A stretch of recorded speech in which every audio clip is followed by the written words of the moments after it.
કથાકારનું કામ હોય છે સમાજમાં એકતા અને સદભાવ જાળવી રાખવાનું, પરંતુ આવા પદ પર બિરાજમાન વ્યક્તિ જ્યારે વાણી વિલાસ કરી કોઈ સમાજની લાગણીને ઠેસ પહોંચાડે ત્યારે સમાજમાં વાતાવરણ ડહોળાતું હોય છે। રાજુગીરી બાપુએ ઠાકોર અને કોળી સમાજ વિશે વાંધાજનક ટિપ્પણી કરી તો કોળી સમાજમાં રોષ વ્યાપી ગયો।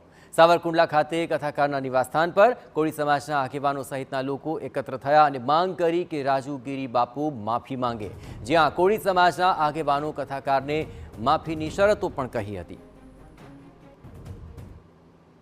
અમારી બે માંગણી છે કે 5 વર્ષ સુધી ક્યારે વ્યાસપીઠમાં નહીં બેસવાનું અને હાર તોરા પણ ક્યાંય પહેરવાના નહીં અને આવતા કાયદામાં જે સંવિધાનમાં લખેલું છે એને કડકમાં કડક સરકાર સજા કરે, આ સરકાર સજા કરે એવી અમારી માંગણી છે। બીજી તરફ પોતાની જીભમાંથી નીકળેલા વેણ બદલ રાજુગીરી બાપુએ તો કોળી સમાજ સમક્ષ હાથ જોડીને માફી માંગી, જ્યાં કથાકારે પોતાનાથી ભૂલ થયાની કબૂલાત કરી અને રડતા રડતા બંને હાથ જોડીને આગેવાનો સમક્ષ માફી માંગી। રાજુગીરી બાપુએ રડતા રડતા કોળી સમાજને માફી આપી દેવા માટે વિનંતી પણ કરી।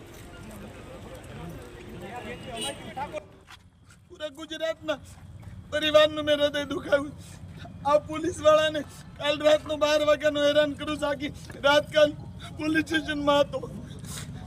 मैं બધોય ગુનો સ્વીકાર્યો છે। બસ એટલી જ પ્રાર્થના છે કે મને સમાજ માફ કરે। જેટલી વાર કે એટલી વાર હું માફી માંગવા તૈયાર છું।